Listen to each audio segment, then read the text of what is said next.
Hello everyone, welcome back to the channel. So in this video we are going to see technical round questions of HCL interview. This video is a part 2 video. We have already discussed some of the questions in the previous video, which was part 1. If you have not watched that video, please watch that first and then continue with this video, because we have covered some questions already in part 1. So now let's start with the part 2 of HCL interview questions, technical round questions. So the first question is, what do you mean by DBMS? So the database management system is a software for managing the entire organization's data, including its proper storage and presentation whenever required for business decisions. Example: MySQL, Oracle, PostgreSQL, SQL, FileMaker and Microsoft Access. The features of DBMS are minimized redundancy, easiness in data management, database customization, data availability, file consistency, data accuracy, consistency and relevance, improved data security, data structuring. So if you are also being asked by such questions like general questions on DBMS, what is DBMS and what are its features, then you can answer it this way. Moving with the next question, how would you achieve multiple inheritance in Java? Implementing multiple inheritance interfaces in a class is the only method to achieve multiple inheritances in Java. The process does not cause ambiguity, as all the methods declared in the interfaces are implemented in the class. Okay, so if such kind of questions is asked, no need to give a very long reply. You can give it a short reply, and if they need to ask further, they will ask further more questions on you. Okay, so moving ahead with the next question. What is init in Python? In Python, init stands for initialization. This method creates processes from the script stored in the configuration file used by the initialization system. It is similar to constructors in Java. So this was the answer for what is init in Python. Let's move on to the next question now. What is the use of a domain name system or DNS? The primary role of DNS is to translate domain names into IP addresses that computers can understand, so that the initiating client can load the requested internet resources. It also lists mail servers accepting emails for every domain name. So you can see that the questions for computer networks is also being asked. So if you are someone from computer science background, you can expect these kind of questions, because these are some basic questions on subject level. In the previous question we have seen they have asked about DBMS. So this is a very general question, so you must know a little information about them. A one paragraph information will be sufficient. Moving forward with the next question. What are the major points of difference between C and Java? So we have already seen a question before, the difference in which the question was difference between C and C++. Now they are asking about the difference between C and Java. Let's see it. C, it is more procedure oriented, whereas Java is more data oriented. C is a middle level language, as it often has gap between machine level language and high level languages, whereas Java is a high level language that uses a compiler or interpreter to translate code into machine language. C breaks down into functions, whereas Java breaks down to objects. In C, memory allocation can be done by malloc. It doesn't support threading. C does not support threading, whereas Java memory allocation is done by a new keyword, and in Java it supports threading. Okay, so the concept of threading also is very important, because C does not support it, whereas Java supports it. Okay, the next is, in C it supports pointers, whereas Java does not support pointers. So these were some of the major differences between C and Java. Let's see the next question now, which is, what is the difference between interpreter, compiler and assembler? This is one of the most common questions you can ask in any company interview, not only specific to HCL, but I have seen this question being asked in TCS, Infosys, Capgemini, different companies interview. Okay, so one of the most commonly asked questions. Let's see what you can answer in this question. Compiler, it converts the whole high level language program to machine language at a single time. Interpreter, it converts the high level language programs to machine level language line by line. Assembler, it converts the assembly language programs to machine language. So these are the one liners for the difference between compiler, interpreter and assembler. Moving on with the next question. Which languages are based on OOPS concepts?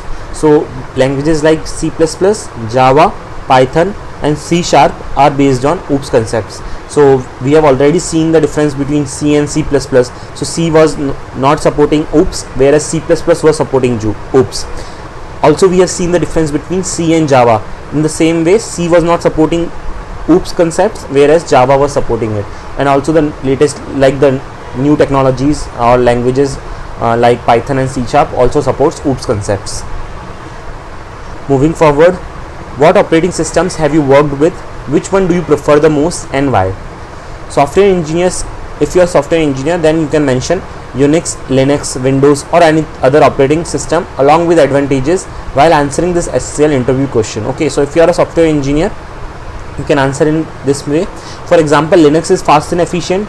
Windows has a neat UI enabling its users to clearly view all that happening on the screen while multitasking. So many times they ask that why do you feel comfortable with Unix or Linux, and if you have answered Windows, then why do you feel comfortable with Windows, or why have you selected Windows? Okay, so you can also answer it this way, that Windows has a very neat UI and everything is accessible in a very easy manner. We don't have to remember the commands. We can simply click on the UI and that particular file will be opened and we can access that file.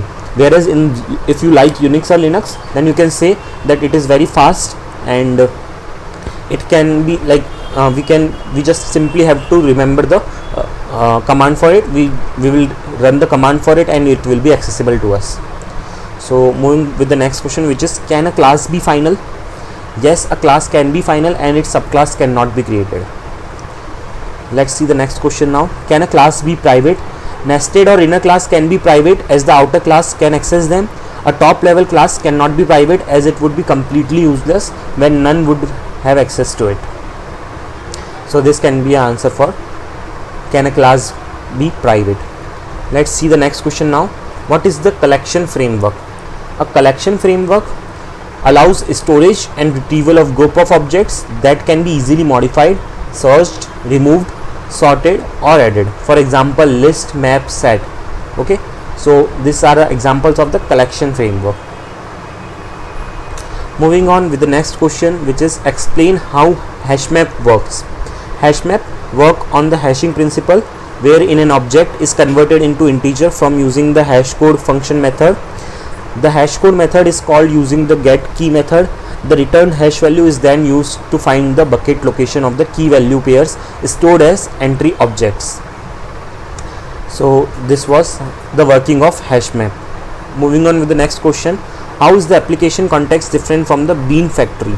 Application context uses eager aggressive initialization. Bean Factory uses lazy initialization. Application context supports initialization and Bean Factory does not support internalization. Application context supports annotation based dependency, whereas Bean Factory doesn't support annotation based dependencies. Application context has automatic Bean post processor registration, whereas Bean Factory doesn't has manual Bean post processor registration. Moving on to the next question, what is string buffer? How it is different from string? String buffer is a class for creating modifiable strings objects. Using the string buffer class, one can perform several string operations like reversing, concatenation, appending and more. String buffer is mutable while the string class is immutable. String consumes more memory than string buffer. Concatenation operations are faster in a string buffer. String buffer uses heap memory while string uses string constant pool for storage. So these are some of the advantages of string buffer we can see, and these advantages also gives the difference between the string buffer and string.